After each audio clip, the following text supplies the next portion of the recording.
All right, so as I was mentioning previously, there was an oversight on the IDs for these demo automations. We'll have to update them in the next release. Someone must have forgotten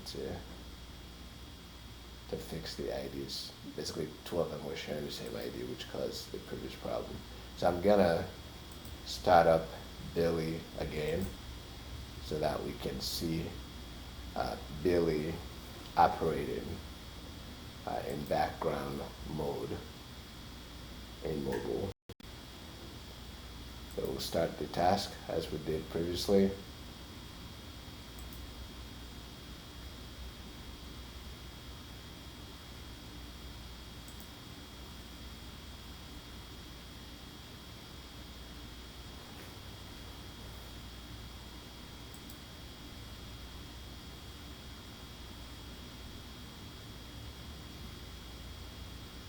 As I said, these tasks, we're only doing this manually because it's a demo. In practice, you'll configure this to run automatically. Okay, Billy's running now. Hopefully the real Billy is running this time around.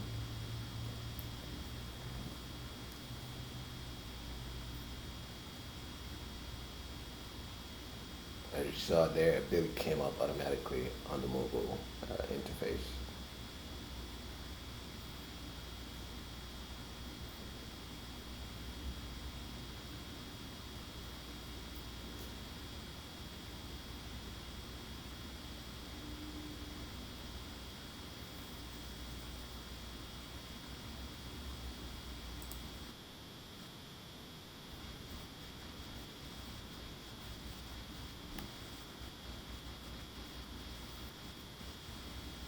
Okay, so what you notice there are some of the browser-related issues that we have to deal with. It does, for the most part, work with autoplaying the audio, but I've noticed sometimes, for some reason, Chrome doesn't allow the audio to play. My guess is that these are the kind of things that the browsers probably have to address going forward. We should really have a permission option, just like you have with access to the mic and audio for stuff, and video camera for stuff like this. Because if you're doing text to speech, you obviously want it to autoplay. You don't want it to be something that the user has to initiate. That defeats the purpose of it. So as in the desktop environment, we have access to the human in the loop tool that Billy wants us to use. And that comes up in here. Again, this is in mobile. I'm gonna do what I did in the demo for the desktop environment. Apply the discount, calculate a total, and then before I send the message back to Billy, add an extra message to say, using the mic, hey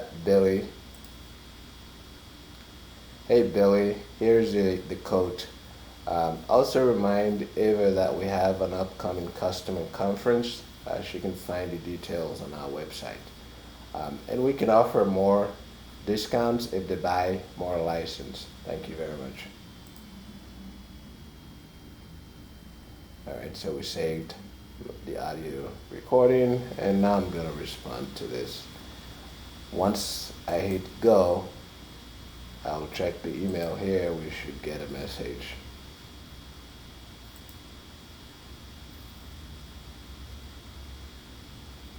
So I could have clicked the save button there. That would have done the same thing as this one. Basically, it allows you to interact, to respond either within the human in the loop tool, or you can use this, the send button there to do the same thing. There is more to it. We have the ability for the apps to interact with the environment and get output and do all sorts of things.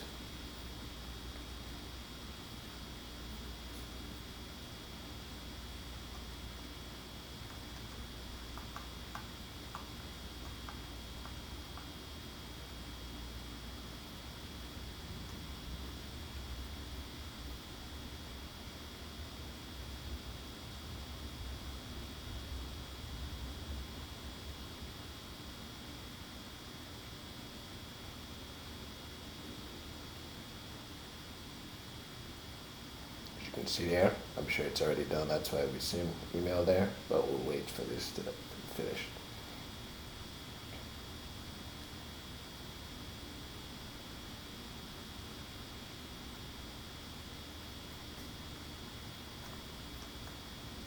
Okay. So it's done, and again, it didn't play the audio automatically as I wanted to because Chrome somehow, I'm not sure what the Chrome exact policies are, but it's inconsistent when it comes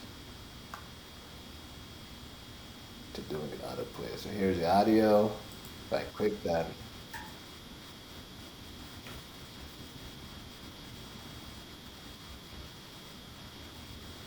okay, so we have that, and you know, Billy heard my voice addendum to my response, which is very cool, right? So you have a multimodal and a very dexterous mechanism for interacting with the bot, where I responded with the human in the loop tool, along with additional voice-based instructions for what to do.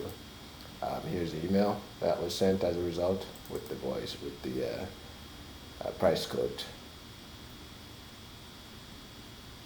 along with my message that there's a customer conference, right?